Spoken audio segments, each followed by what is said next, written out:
correcto. Es un modelo específico que han probado con esto, JB416. Son 600 kilowatts. Ah, son chiquitos, Claro, que son los chiquitos. venden principalmente para temas de cogeneración. Correcto, sí. Se fijan como ya están saliendo motores, esto no era común. Ahora ya se está usando. Claro que hay una diferencia entre usar el hidrógeno en motores de combustión interna para generar 600 kilowatts a cuando lo necesitas en 2,6 megawatts. Sí, claro. Una diferencia notable en la estrategia de combustión. Aquí no se preocupa mucho porque es chiquito, entonces si contamina, contamina poquito, ¿te fijas? Ujú. Pero cuando estamos hablando de una aplicación que tiene que ser tan robusta como el caso de un camión, de un automóvil, digamos, de una máquina de combustión interna, se supone que es para uso intensivo, ¿no es cierto? Entonces, no puede ser, no va a dar. Porque es muy curioso que hayan incluso que estén sacando motores. Seguramente no los han eh, analizado suficientemente en cuanto a la contaminación que producen o incluso al mismo rendimiento, digamos, la durabilidad. Por lo menos Fíjate lo tienen en la página en venta, o sea, ya en estado comercial, que ya, ¿y son alemanes? alemanes. Claro, sí, interesantísimo. No los había visto yo, porque, entre paréntesis, lo que les decía de la tecnología esta dual, em, aparte de la que se generó en Austria, no hay ninguna tecnología en el mundo que se le acerque. Los norteamericanos son los que están más cerca y tienen un motor que reemplaza hasta un 40% del diésel, como máximo, un 40% de reemplazo. No han podido hacer más que eso. Y aparte de ese, no hay ninguna otra en el mundo. Por eso me llamaba mucho la atención que ya hubieran, pero son motores chicos, claro.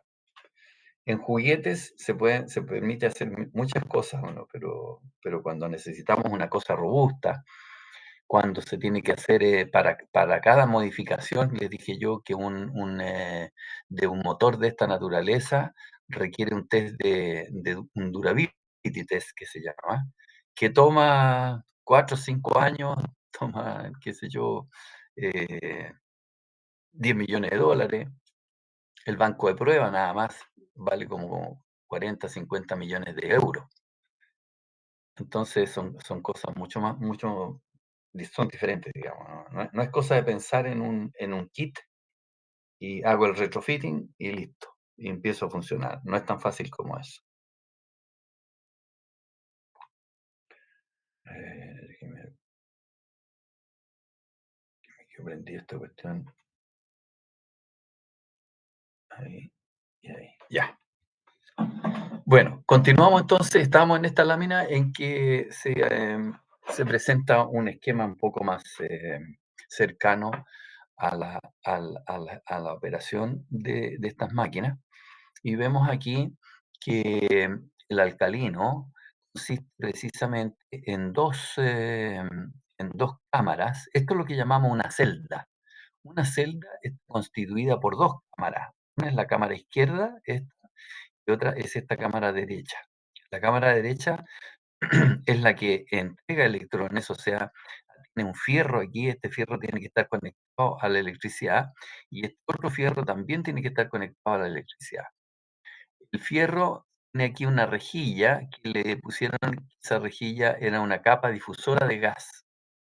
Em, es una sobresimplificación de la estructura en realidad, porque poner una capa ahí es raro, porque todo el alambre que va a producir el tema es, el que, ¿cómo se llama?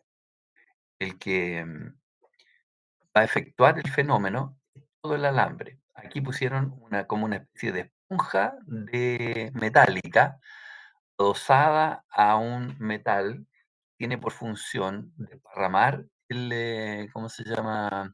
La corriente a estos filamentos que están aquí en la esponja, y ahí es donde se produce entonces la generación de los gases.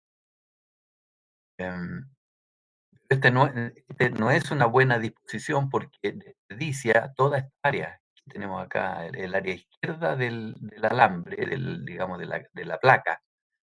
Esto es una cosa rectangular, ¿no es cierto? No sé si se imaginan que esta cosa en realidad no es un alambre el que está colgando ahí, sino que esto es una celda que tiene una estructura así, así y así.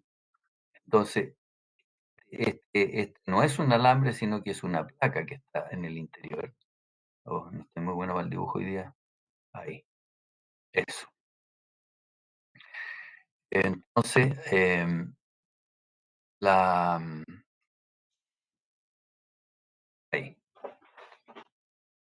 Hay que aprovechar al máximo entonces las capacidades de la estructura y eso indica que si es una esponja, debería estar la esponja completa, ¿no es cierto? A disposición del electrolito. Y aquí al medio tenemos esta capa que tiene por función separar los gases, pero no impedir ¿cómo se llama? El contacto de los electrolitos. El electrolito de este lado tiene que tener contacto con este electrolito de acá. Entonces, esto es una membrana, puede ser un plástico o algo. Ese plástico tiene que tener la posibilidad de pasar, ¿cómo se llama? Electrolito. Pero no es nada fácil todo esto, porque el hidrógeno que se produce aquí es chiquitito, o sea, una molécula de hidrógeno es de tipo nanométrico, digamos, es de tamaño nanométrico, de tal manera que es capaz de pasar prácticamente por cualquier portillo y pasar por otro lado. Entonces, esto no es menor, digamos. ¿Cómo hago para mantener los gases confinados, pero haciendo que el electrolito tenga contacto a un lado y al otro lado de ella? No es fácil de hacer. Y esta estas placas entonces tienen que estar, como están así, ¿no es cierto?, enfrentadas una a la otra, tienen que tener acceso a corriente, o sea, tiene que haber un cable que esté conectado a ella ahí para, sacar los electrones en el caso de este caso, porque este es el ánodo, y acá tiene que haber otro alambre conectado a esta para entregar los electrones ahí. Ahí. Y aquí se está suministrando agua eh, se está suministrando agua, puede ser agua pura, porque el electrolito, si no se mueve el electrolito, entonces estaría nada más que supliendo el agua que se descompone en oxígeno y en hidrógeno, ¿no es cierto? Eso es lo que necesito. El electrolito podría estar aquí adentro. Si el electrolito no se mueve, yo solamente tendría que suplir el agua, no la solución. Ahora, lo que normalmente como funcionan estas cosas es que toda la solución se mueve, precisamente para agitar el interior de la celda, para arrastrar las burbujas, entonces se está circulando. Por una parte, entonces, de aquí arriba, por ejemplo, podríamos sacar solución y la devolvemos acá. ¿No convendría hacer eso? ¿Por qué no convendría hacer eso?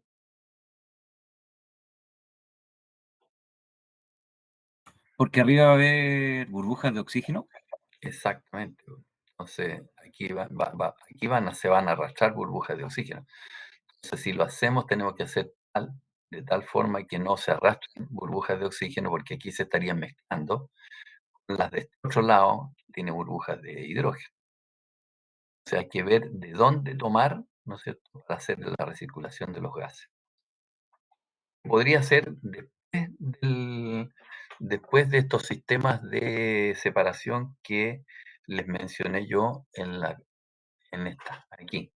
Aquí mencioné estos equipos que el gas que se obtenía aquí, por ejemplo, en esta cámara, se pasa por un separador de niebla y por un secador posteriormente. Entonces, aquí tenemos esta solución, podría devolverse, ¿no es cierto?, al recompuesta, la temperatura, los electrolitos, en fin, se puede devolver a la cuba. Eso ya son, como digo, son particularidades constructivas y operativas de la celda. En buenas cuentas, no es más que esto entonces, una celda. Mientras que la celda PEM, aquí vemos como la celda PEM prácticamente son dos planchas que tienen ¿cómo se llama? Un calado interno, dos planchas de carbón, grafito, ¿ah? Grafito y esto también. Entonces son dos placas de grafito que tienen este, ah, este grabado aquí internamente, este grabado que tienen internamente. Y entonces se hacen un sándwich con esta cosa, con el electrodo, el electrodo el cátodo, este que tenemos aquí, el ánodo que está acá. La membrana, esta es la Nafion va entre medio ahí. Esto, esto en sí es muchísimo más delgado que lo que sería esto de acá. Ah, ahora, los materiales electrocatalíticos son importantes para los electrodos. El material electrocatalítico, el catalizador, esto que decíamos en el caso de la PEM, el iridio, ¿no es cierto?, el rutenio, el platino, en fin, esos tienen que ponerse en estos electrodos. Hay montones de catalizadores, po, hay distinto precio, distinta eficiencia, y en fin.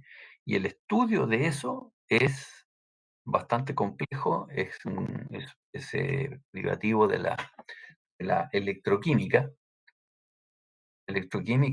y una forma de estudiar estos catalizadores es este gráfico de em, intensidad corriente. O sea, aquí tenemos energía en kilojoules y acá tenemos la corriente. Entonces, los distintos metales tienen distinto comportamiento frente a la electrólisis y se ha denominado este gráfico como de gráfico de volcán, porque a un golpe de vista me dice inmediatamente cuáles son los metales que la llevan en términos de su capacidad catalítica. Les menciono esto porque si alguien quiere estudiar metales para su uso como catalizadores electroquímicos de hidrógeno y de oxígeno, entonces va a tener que entrar con este diagrama de Volcán que se llama. Es o curva también se llaman de Tafel, de Tafel. Aquí estamos observando que los, los metales que están aquí en la cima, cercanos a la cima, tanto por este lado como por este otro lado, son los metales que sirven para este trabajo. Aquí vemos cómo los férricos, ¿no es cierto? Fierro, cobalto y níquel, siendo bastante baratos, están cerca de la cima, pero ni remotamente tan cercanos como el platino, el rutenio, el iridio y el renio. Nosotros tenemos renio aquí, ¿no es cierto? Subproducto de la obtención de la separación del molibdeno, aparece también renio. Molimet es productor de renio. Y lo tienen calladito, ¿eh? Eh, porque saben que en algún momento esa va a ser una salida para el renio. Bien, para más ahondamiento entonces en esto,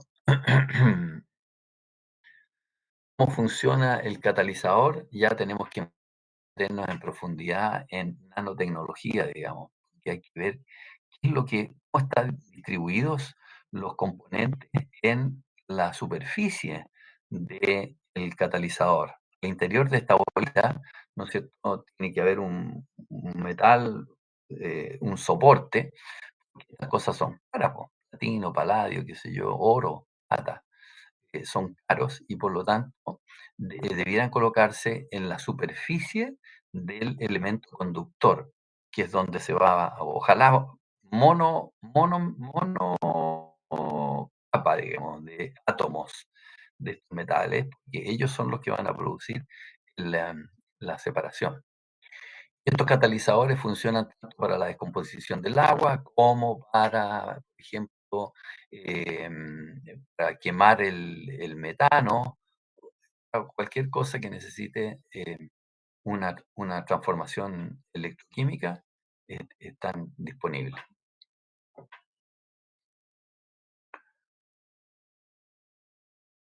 El electrodo mismo, ahora para llegar a él también, no nos imaginemos que es llegar y hacer una barra o una plancha de algo, porque no es tan así. O sea, yo tengo aquí eh, el catalizador, que es, por ejemplo, un átomo de un metal noble, hablemos platino, ese platino.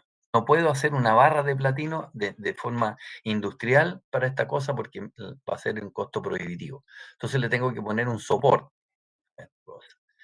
Tengo que depositar sobre este soporte metálico conductor, que sería una sustancia orgánica también. Hoy día se están inventando plásticos que son conductores y entonces, o carbón, por ejemplo, podría ser carbón perfectamente. En la superficie tiene pegada de alguna manera estas bolitas de catalizador y puede ser monocapa o multicapa, ¿no es cierto? Y eso hay que probar, el costo, la eficiencia y todo el resto, la duración, si es qué tan, ¿cómo se llama?, sustentable es el sistema en el tiempo, y después va a parar entonces al electrodo. Entonces, hay una serie de fases entre medio antes de llegar al electrodo propiamente tal. O sea, el estudio es bastante complejo, digamos. Enseguida, eh, hablemos de los fundamentos de la electrólisis. Ya algo hemos hablado de estas reacciones, aquí la tenemos. Aquí nosotros no estamos haciendo cuestión de la separación de los gases, pero necesariamente para que los gases no se mezclen, tiene que haber aquí un separador, ¿no es cierto? Ya sabemos que tiene que haber un separador aquí, ahí. Y entonces aquí tenemos el ánodo y el cátodo, tenemos la fuente de electricidad, la reacción global que se produce es esta que tenemos aquí a la derecha, y esa se descompone en dos semireacciones. La reacción que se produce en el cátodo, la que produce el hidrógeno, el gato trae el hidrógeno, y la reacción anódica, que es la que produce el oxígeno. Ahí. La, la reacción catódica, ¿no es cierto? Se utilizan electrones, porque los electrones están entrando aquí, ¿no es cierto? Como dijeron ustedes, de la barrita corta, ahí, y se usan aquí para producir el hidrógeno, el OH migra en este otro sentido y acá, entonces esos OH se transforman en agua y pierden electrones. Esos electrones entonces son los mismos que entran al otro lado allá. Aquí puse hay que tener cuidado con el sentido del caudal de electrones. Los electrones efectivamente son sustancias, son, digamos, son materiales químicos o materiales que están circulando. Y entonces podemos hablar de un caudal de esto. Y la convención eléctrica es que el positivo es donde están los electrones, ¿no es cierto? A ver, los eléctricos ahí siempre tenemos una discusión con eso. La- este sería el positivo eléctrico y este el negativo eléctrico. Pero el positivo en realidad es el que tiene los electrones. Entonces, y los electrones salen de él ahí. Entonces, hay que tener ojo con eso. El positivo es el que eléctricamente, pero de él salen los electrones. Entonces, desde el punto de vista fenomenológico, digamos, este lado de la pila es negativo. O sea, ¿por qué? Porque tiene los electrones y los electrones tienen carga negativa. Sin embargo, a eso se le llama positivo en electricidad. Aquí hay una serie de fenómenos. Es muy, muy complejo esto. Hay fenómenos físico-químicos, electroquímicos, de química de superficie, hay cinética, cinética de química, hay catálisis. La catálisis por muchos años se estimó que era brujería, digamos, porque no, muy impredecible el comportamiento de los metales y de las cosas que son catalizadores. Hay termodinámica, ya termodinámica es bastante más asequible, más antigua. Fenómenos de transporte de materia, de energía, de momento en sistemas por lo menos bifásicos, en líquido y en gases. En sólido no, porque prácticamente los componentes no están circulando hacia el interior del sólido. Entonces, en realidad, si hay algo de eso, es bastante menor. La transferencia se presenta principalmente en sistemas bifásicos líquido-gas.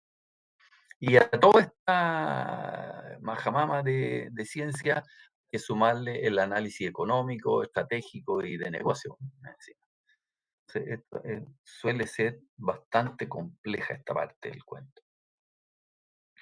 Esta, como respuesta de interés de funcionamiento de esta celda, está la eficiencia electrolítica, la vida útil y el costo, fundamentalmente.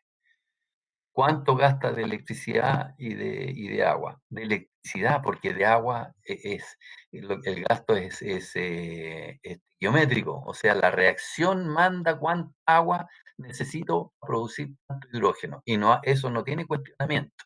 No, prácticamente no hay una eficiencia asociada a eso. El agua se descompone, punto. El problema está en cuánta electricidad necesito de esto. ¿Cuánta electricidad necesito para producir esta cosa? ¿Por qué eso trae problemas? Que resulta de que los electrones aquí, ¿no es cierto?, sufren el problema de la resistencia a la conducción en el cable. Aquí hay una resistencia a la conducción de los iones en esta solución, y esa resistencia es causa de ineficiencias. O sea, hace que necesite más energía para producir lo mismo. Entonces, y esa, ¿cómo se llama? Esa resistencia, en el caso del electrolito, por ejemplo, función de cuánto es el camino electrolítico. Más grande es esta distancia entre estos electrodos, mayor va a ser la resistencia. Depende de la naturaleza de electrolito. Si yo le pongo una miel aquí, en vez de agua con soda, la miel va a tener una resistencia distinta que el agua con soda. Si le pongo agua pura, va a tener muchísima resistencia porque el agua pura tiene muy pocos iones, muy pocos iones. El agua es prácticamente es un cuando yo tengo agua, en un frasco, digamos, esa agua está como H2O. Eso significa que está esta pelotita, estas dos pelotitas, estas dos orejitas de hidrógeno pegaditas ahí. Es eso. Entonces, eso es casi un pequeño imán, porque en esta zona tiene una carga más positiva y en esta otra zona tiene una carga más negativa. Entonces, casi como un pequeño imán. Sin embargo, si estuviera, si se disociara, entonces estaría como oxígeno con dos cargas negativas aquí, o menos dos, y el hidrógeno estaría suelto como una cosa chiquitita que tiene una carga positiva, sería una cosa así. Los dos tienen una carga de uno. Y este tendría dos cargas negativas asociadas ahí, y estarían desparramados, estuvieran disociados en la naturaleza. Esto jamás ocurre en la naturaleza. Por lo tanto, el agua pura, es casi puro moléculas de agua de esta naturaleza, o sea, pequeños, ¿cómo se llama? Cositas tienen hasta esa forma, digamos. Entonces, esta cantidad, digamos, en el agua pura, esta cantidad de elementos disociados se ven como OH con una carga y protones. Sí estaría disociada el agua, pero digamos, la concentración de estas cositas disociadas en el agua pura asciende solo es a la menos 7 molar. Por eso decimos el pH 7. A pH 7 es neutra la solución y tiene 10 a la menos 7, ¿cómo se llama? Molar o proporción de protones y también de OH. Neutra, de lo mismo en positivo que en negativo, y está de esa forma. Eso es que hay que agregarle, entonces al agua pura hay que agregarle otro componente que le dé mayor conductividad. O sea, cuando le echamos hidróxido de potasio, como es tan soluble el hidróxido de potasio, si uno lo mira en cristal, el cristal es una cosa así, es que tiene el sodio o el potasio, ¿no es cierto? Que es una pelotita, y tiene el hidróxido, el OH. El OH es una cosa así, un O con un hidrógeno, y eso tiene carga negativa, y este tiene carga positiva. Así es. Eso, estas dos cosas que estaban juntas ahora, cuando las disuelvo en el agua, se separan, quedan en ese. Y eso le da mucha carga entonces a la solución, le quita la resistencia a la transferencia de iones y por lo tanto entonces la operación se hace factible. ¿Qué busca? ¿No? No tengo más. Ya. Entonces, ¿cómo se hacen todos estos estudios en la práctica? Hay una forma lenta y una forma rápida. La forma rápida es comprarse un bicho como este que está mostrado aquí en lado izquierdo, máquina, máquina infernal, ¿no es cierto? Es un electrolyzer station, es un banco de prueba. Un banco de prueba que un banco de prueba decente vale más de 100 millones de pesos, digamos. No es barato. Y eso permitiría, entonces, ese banco de prueba permitiría probar muchísimos electrodos con distintos materiales, qué sé yo, en distintas condiciones, con diferentes electrolitos en distintas proporciones. De acá, electrolito, por ejemplo, de aquí, lo podríamos modificar, cambiarle la concentración, cambiarle la temperatura, en fin, podríamos hacer montones de estudios para ver cómo se comporta eléctricamente distintos metales. Y la forma barata de hacerla es de a uno, o sea, en frasquitos, haciendo análisis volumétricos, o sea, se complica muchísimo, muchísimo. Esta es una parte cara de la investigación y desarrollo en este término. Y la cantidad de investigación es enorme porque, como decía, la eficiencia electrolítica, la vida útil y el costo de estos electrodos es una función de muchísimos, muchísimos factores. O sea, todo lo afecta prácticamente. La naturaleza de los electrodos. ¿De qué decimos con eso? Con la composición química, las características morfológicas y estructurales del área superficial, del periodo historia de utilización del electrodo. O sea, no es lo mismo un electrodo nuevo que un electrodo usado. De la naturaleza y composición química del electrolito, o sea, del agua o de los componentes solubles que le agregamos al agua. Si es sodio o potasio, si es hidróxido de sodio o es hidróxido de potasio o es otra cosa, digamos, lo que se coloca aquí, furfural, ¿no es cierto? Qué sé yo, tantos otros electrolitos que hay, van a alterar esa resistencia. Del voltaje aplicado, del voltaje que está ahí, que aplico, entre paréntesis, es corriente continua. No es corriente alterna la que no se puede usar corriente alterna, que la corriente alterna va para allá y va para acá, y entonces eso hace que la corriente alterna no sirva para este ejercicio, que esto tiene que ser corriente continua. Y la temperatura del baño, la presión del baño, el pH del baño, entre muchísimos, muchísimos otros factores afectan a ese tema. Los factores estructurales de la celda, geométricos de la celda. No es lo mismo una malla que alambres aquí. Una malla sería mejor. eh, Podría ser una plancha, ¿no es cierto? Y el área es el área superficial lo que me interesa, el área superficial de la plancha. La plancha tiene dos lados, ¿no es cierto? Tiene el lado izquierdo y el lado derecho, y entonces el área total es la suma de toda el área superficial del electrodo. Si tengo una malla, hoy tengo que estar sacando el área de los alambres que la constituyen. O sea, tengo que tener una forma de medir esas áreas. O sea, todo en realidad aquí es una complicación. Ahora, la celda. Las celdas electrolíticas que dijimos que era una celda, era un par de electrodos, el cátodo y el ánodo, ¿no es cierto? Y con una cosa entre medio. Esas celdas ahora se tienen que colocar varias de ellas para hacer el procesamiento industrial. Una sola no sirve, no da.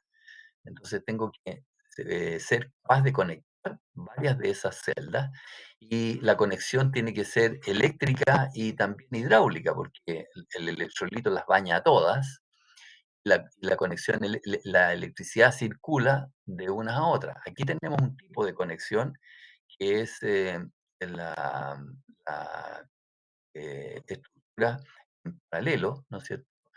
Que aquí viene está entrando a la gris, y la gris, ¿no es cierto?, es el ánodo es el positivo, el ánodo es el positivo, el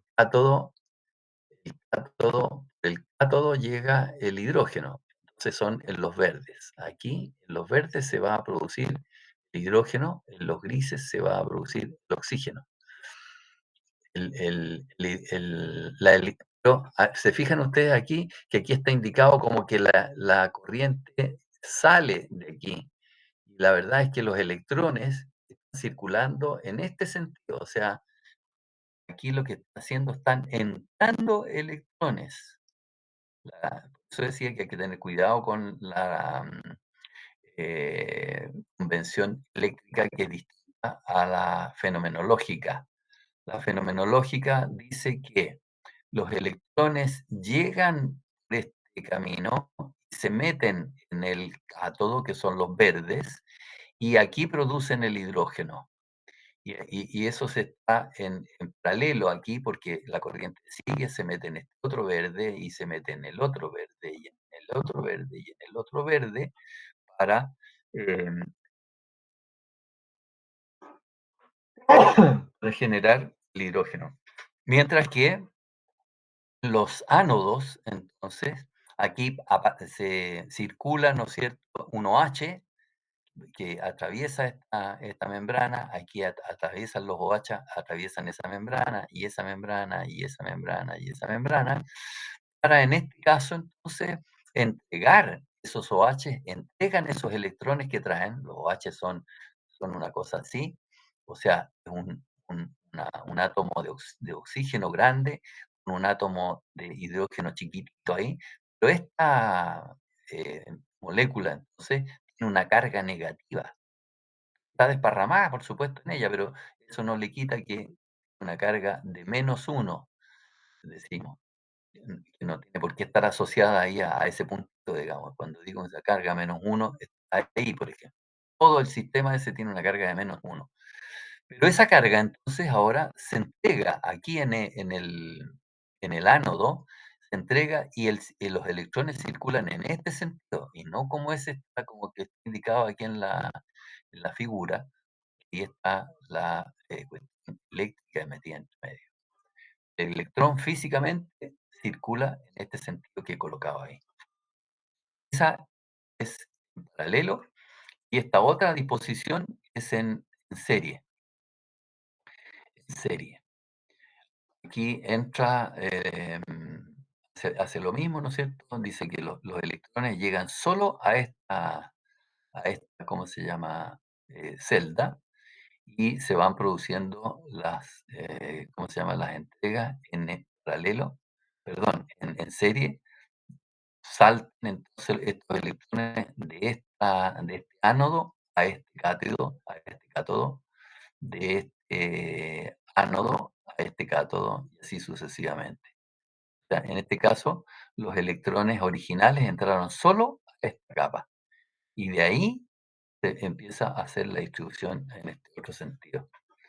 Estas disposiciones tienen sus pros y sus contras, cada una, obviamente. Aquí lo que estamos viendo es que en esta última disposición los cátodos y ánidos están conectados en serie. El arreglo es algo más complejo que en el caso en paralelo y requiere también voltajes más elevados. Estas son dos desventajas que tiene este sistema. Y cuando se conectan en paralelo, los cátodos necesitan 2 voltios para funcionar y altas densidades de corriente. Se necesitan ahí altas densidades de corriente. Los electrodos están separados por diafragmas porosos que previenen el mezclado de los gases, o sea, ese material amarillo que vemos entre medio. Bueno, en general existen de los dos, digamos, de los dos tipos, celdas con los dos tipos. Y podemos ver esa celda acá.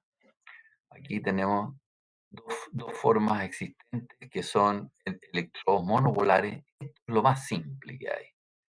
Simple.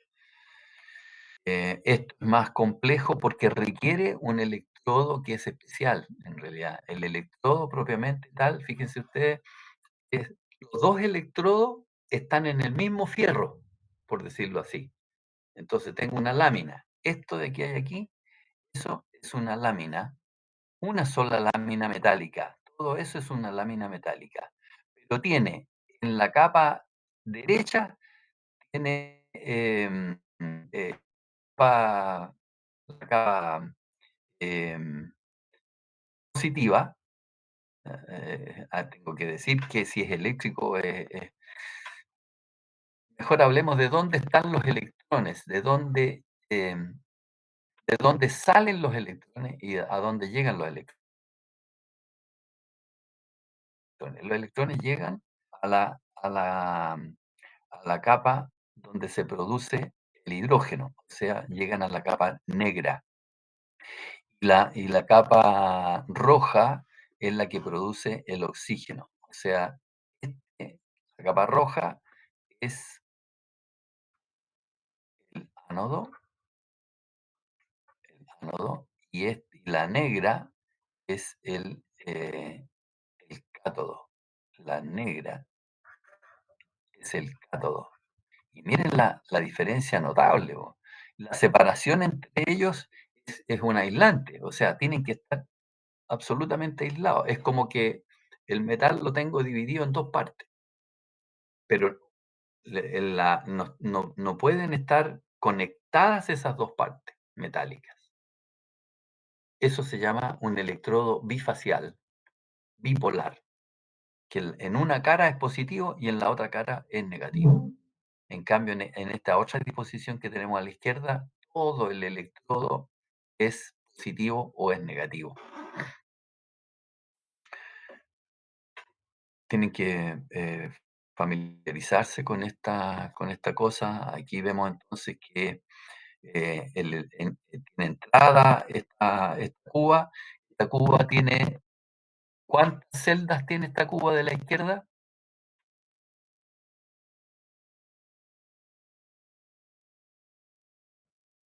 ¿Dos? Pregunta para usted. ¿Dos Tiene celdas? dos, tiene 2 celdas, porque una celda es un par de un cátodo y un ánodo constituye una celda.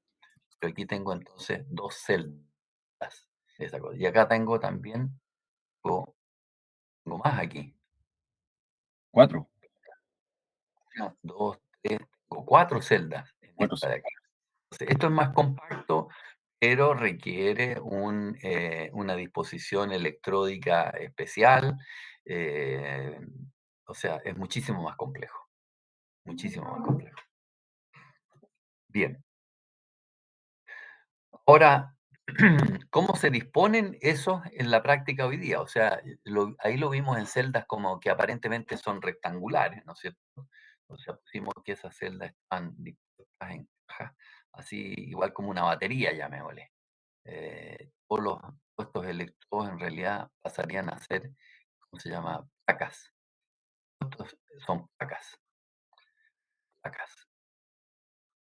Pero en la práctica, y esto es a partir de los años 60 más o menos, esas placas se dispusieron en esta configuración, en una forma de placas y marcos. Entonces aquí vemos cómo un electrodo, por ejemplo, que este es un electrodo. Ahí tenemos, es un plato bipolar. Este es un módulo tipo filtro prensa en que los electrodos son del tipo del de la derecha en la anterior. O sea, son de este tipo de aquí. Aprovecharon de hacerlo complicado al tiro, digamos, completo complicado. El de la izquierda. Esta es la disposición que está en el filtro prensa que mostramos en la página siguiente, aquí. Entonces, aquí tenemos un plato bipolar y aquí tenemos otro. Este es uno y este que tenemos acá es otro, ahí. Y todo lo que necesita internamente son superficies para repartir los gases, porque en este aparato, ¿no es cierto?, entra electricidad, por alguna parte tiene que entrar la electricidad, tiene que haber un cable que conecte estos cables bipolares, por un lado, y por un lado de este plato tiene que haber una conexión entre ellos y por el otro lado de estos platos tiene que haber otra conexión independiente.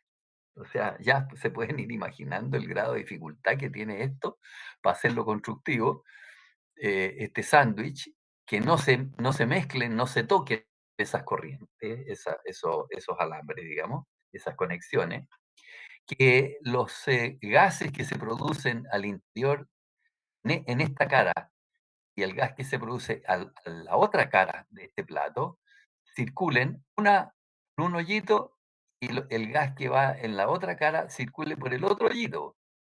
Por uno va a circular oxígeno y por el otro va a circular hidrógeno. Y ese hidrógeno, esos gases no se pueden mezclar. Entonces, estos separadores, estos sellos que hay aquí entre medio, estas, ¿cómo se llama? Estas rejillas que hay aquí, no se pueden, ¿cómo se llama? Hay que tener estructuras muy, muy especiales. Aquí tenemos un cátodo, por ejemplo, y acá tenemos el ánodo, ahí. Entonces, combinar todas esas cosas en este esquema aquí, hacer que en este sistema circulen 2 gases, circulen además electrones y además circule, ¿cómo se llama? Electrolito, porque tiene que el electrolito que tiene que ahí aquí están los hoyitos para el electrolito. Por un lado debe salir electrolitos y por otro lado deben entrar. Estas son líneas de retorno, entonces de aquí están saliendo los electrolitos. Quiere decir que en el otro extremo de ese bicho, allá tienen que haber hoyitos de entrada de electrolitos. Entonces es inmensamente complejo el aparato. Y le llamamos tipo filtro prensa. El filtro prensa es un equipo común en la industria química, que se parece estructuralmente a esto, pero es muy distinto. Esto no significa que voy a usar un filtro prensa de verdad para hacer electrólisis. No, la estructura se parece a un filtro prensa, por eso lo llamamos así. Pero no es que sea un filtro prensa. Entonces, este módulo es tremendamente complejo, caro. Estos electrodos, si se echan a perder por alguna razón, si se contaminan, por ejemplo, este electrodo, esta rejilla de electrodo, se contamina y entonces ya la superficie no está activa, no está funcionando, miren lo que tengo que hacer, pues, tengo que sacar ese montón de, ¿cómo se llama?, de tuercas que tengo ahí, y el montón de tuercas del otro lado, desarmar todo ese aparato, abrirlo para sacar un bicho de allá adentro que está entorpeciendo que es malo, para reemplazarlo. Profesor, una, Pasa esto, con los sellos esto- entre medio. Es un desmadre. Yo preferiría perder, hacer la pérdida, ¿no? Ay, se perdió el aparato, decir chao. ¿Sí? Consúltame. le iba a consultar, ¿esta estructura se puede utilizar tanto para un electrolizador alcalino y un PEM Sí, o es sí. solamente PEM? No, sí, se puede usar para ambas, para un alcalino o por un PEM. Perfecto. De hecho existen el electrolizador más grande del mundo, tal vez el stack, porque ahora hablemos de esta disposición que tenemos aquí, ese filtro prensa, está constituido por, llamémosle, 1, 2, 3, 4, 5, debe tener, qué sé yo, 50 celdas hay aquí adentro, ¿ok? Por decir un número. Tiene 50 celdas aquí adentro. Entonces, esas 50 celdas constituyen un stack. Es igual a un stack, se llama,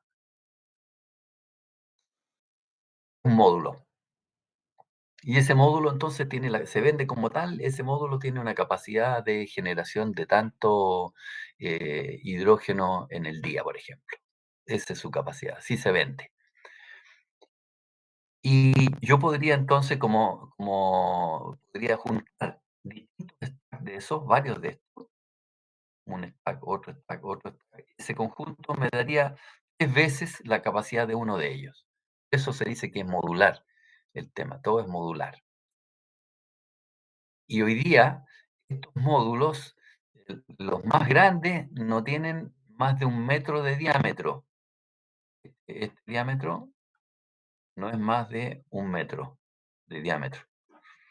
Entonces, estos electrodos normalmente no son más de, si fueran anchas, ¿no es cierto? Eh, ancha, tendría el área correspondiente a 2 diámetros, porque el diámetro de una cara y una cara y por la otra cara, si fuese una placa completa, pero esto además es malla, no es plancha completa. Esa es plancha completa, pero esta es malla, por lo tanto su área no es igual al área de ese. Entonces el área está limitada, po. Es pi de cuadrado cuarto, ¿no es cierto? O pi r cuadrado, y por el radio al cuadrado es el área, es una área, un lado, pero 2 veces eso porque tiene este lado y tiene el otro lado, el área del electrodo. O sea, del electrodo, este es ¿cómo se llama? Del conductor de electricidad, pero este otro es el electrodo propiamente tal.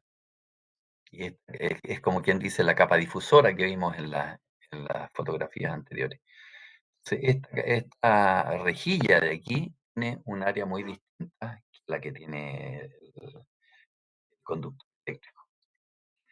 Entonces, ya hemos aprendido que los módulos estos se llaman stacks y el stack tiene un determinado número de celdas. Y esto hace que todo el sistema sea modular. Se puede usar para alcalino y para PEM. Pero, insisto, el tamaño más grande de diámetro lo da el diámetro de la celda, no es más de 1 metro. ¿Por qué es así? Es súper fácil de entender. Porque claro, tú fácilmente puedes sellar todos estos datos y todas estas cosas, ¿no es cierto?, en un sándwich que tiene un diámetro de 1 metro. Pero para hacer eso, fíjense ustedes cuántos pernos tuvieron que poner aquí. 2, 4, 6, 8, 10, 12, 14, por lo menos 14 pernos tuvieron que hacer para apretar esta cosa y que sea parejito. O sea, ese es el problema, tiene que ser parejo, porque cualquier imperfección que quede en el apriete, ¿no es cierto?, va a significar que puede fugar, por ese entremedio, puede fugar gases que no quedan bien los sellos, ¿no es cierto? Produce una imperfección en los sellos y va a fugar entonces gases o pueden fugar electrolitos. O sea, si fuga el electrolito, esta cuestión va a terminar llorando aquí, ¿no es cierto?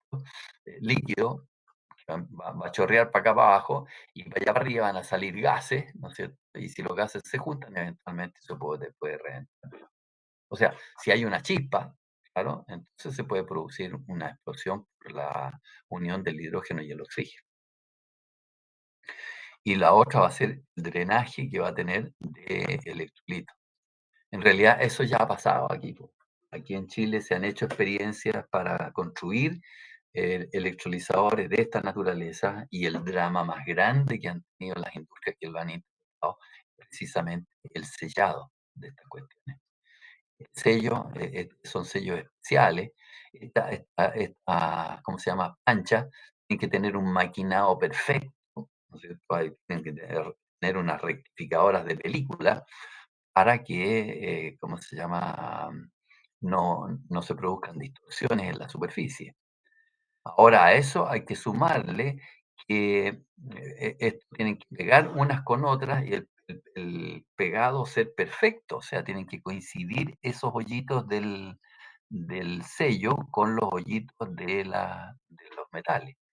Entonces, fácil de entender por qué el aparato vale $1000 el kilowatt. O sea, está clarito por de dónde viene el costo. El costo viene de esta estructura, viene de los materiales de construcción de estos electrodos. Esos electrodos tienen metales nobles.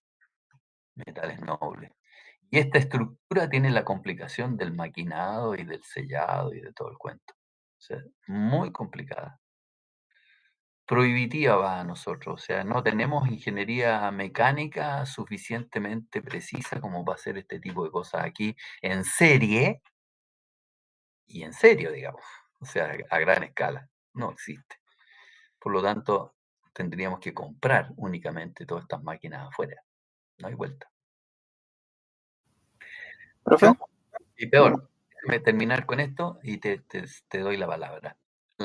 Esto que he dicho acá, que las máquinas más grandes que se están construyendo en este caso son de 1 metro de diámetro, porque a 1 metro de diámetro, en este espesor de placas de metálicas, puedo asegurar con el maquinado perfecto y con ¿cómo se llama?, los sellos que tengo aquí, me queda la máquina perfecta. Pero si tengo que es más grande que esto, a lo mejor más grande, hay más posibilidad que estas placas se deformen. Si esto se deforma de alguna circunstancia, ¿no es cierto? Entonces, no va a hacer sello y va a fugar gases, van a fugar líquidos de aquí. Entonces, eso limita muchísimo el tamaño de estas cosas.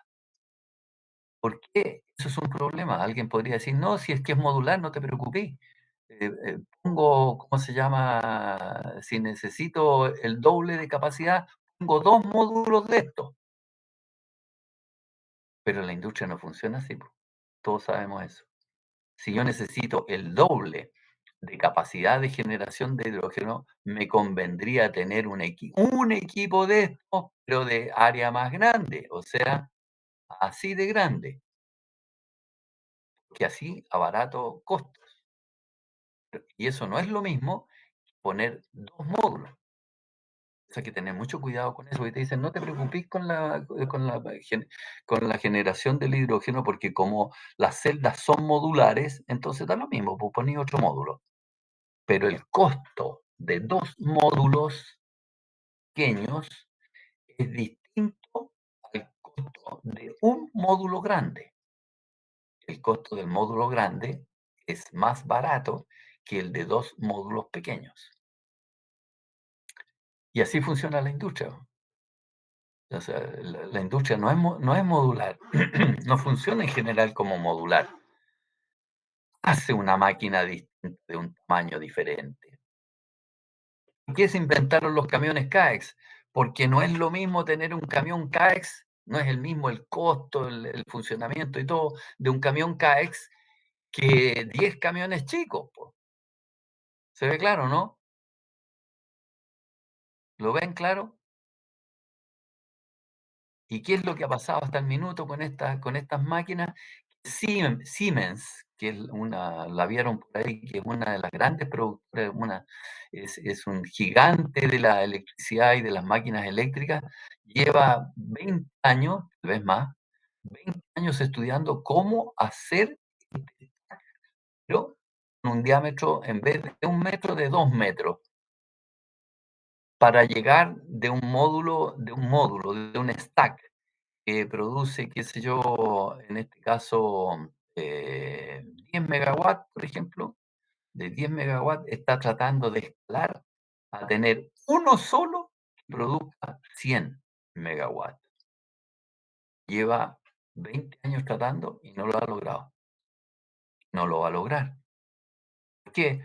Porque si aumenta el diámetro de esta cuestión, ¿no es cierto? Va a tener que aumentar el número de, ¿cómo se llama?, de estas cosas, y se complica todavía mucho el espesor de las placas y el sellado de esto se va a complicar muchísimo. Y eso es lo que ha pasado.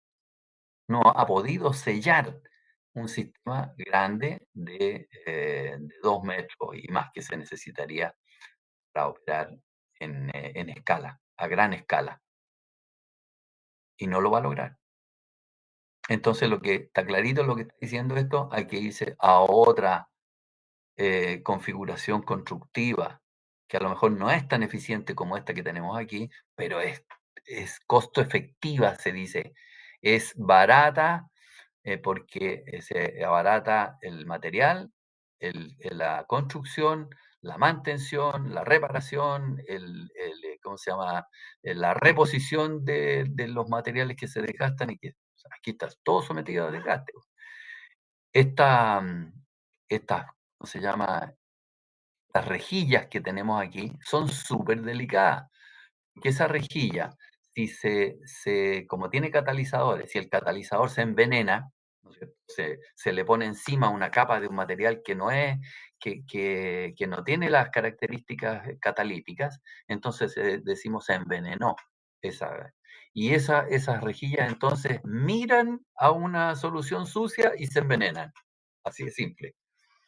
Por eso entonces que se pide que en las celdas de combustible, que es este mismo bicho, pero al revés. En ese caso se le mete, ¿cómo se llama?, hidrógeno por un lado y el animal produce, ¿cómo se llama?, electricidad por otro. O sea, Es exactamente la misma máquina, pero que funciona al revés, una celda de combustible.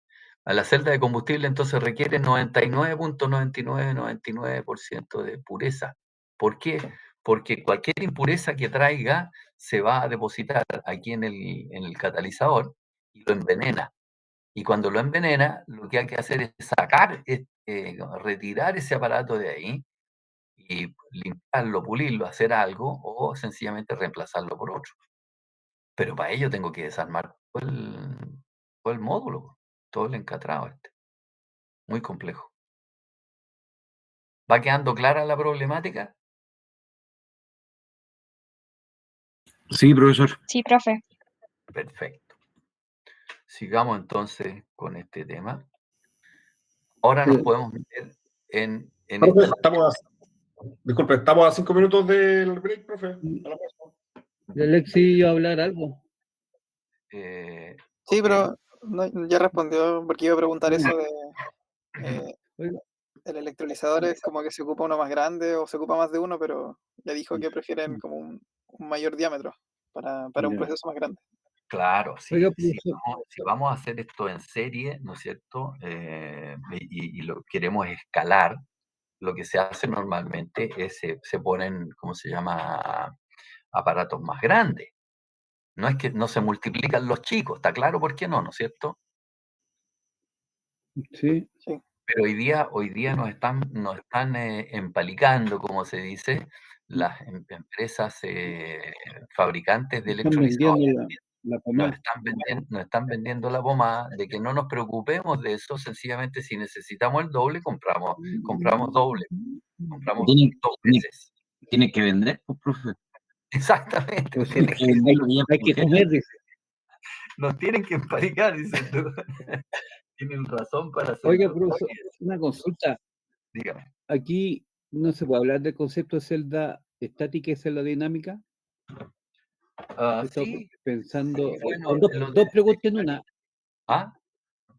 Y lo otro, yo no soy joven, por eso estoy tratando de entender.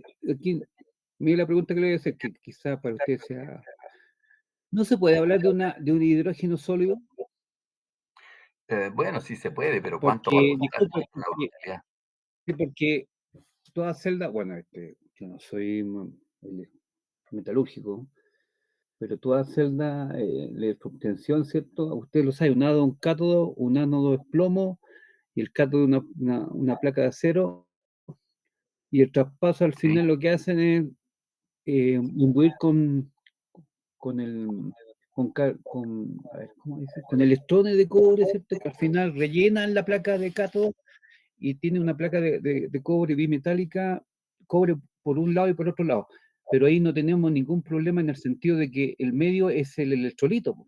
Entonces, lo único que hacen de un lado para otro, entonces, no estoy diciendo dentro de mi ignorancia, no se podría quizá usar ese principio que es básico. No tenemos problemas de que colocamos ahí una barra al medio, como de un filtro, no, sino que el electrolito se traspasa, al final la placa como cátodo es hidrógeno.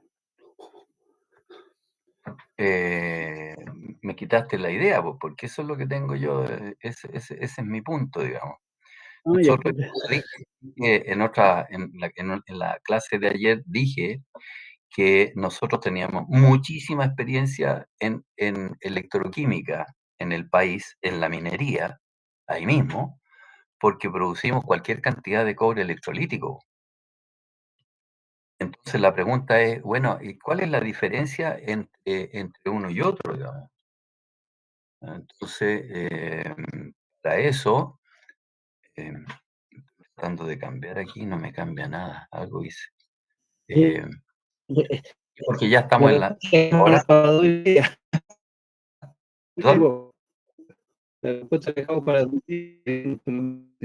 Sí, para que no se pierda la idea en forma muy corta. ¿Están escuchando? ¿No? Sí, profesor, se escucha. Sí, profe. Ok. Mira, en el cobre lo que se está haciendo es esto. Tengo una plancha ahí de acero inoxidable y tengo otra plancha acá de acero inoxidable. ¿ya? Y las tengo conectadas por una pila entre medio. Y ahí tengo un cátodo positivo y un cátodo negativo acá. Ahí. Eso es lo que tengo, conectadas a las planchas. ¿Qué es lo que está pasando? Aquí están sumergidas estas en un baño de, por ejemplo, sulfato de cobre, CuSO4. Profesor, Sulfato. disculpe, está presentando algo porque no se ve. Sí, estoy rayando en la misma, ¿cómo se llama? Lámina de geometría y electroquímica que tengo a la vista. ¿Qué es lo que están mirando ustedes ahí? Lo mismo, pero Módulo, lo que esté rayando. módulo Pero no ven lo que estoy rayando. No, A ver, ahí rayé, ¿no?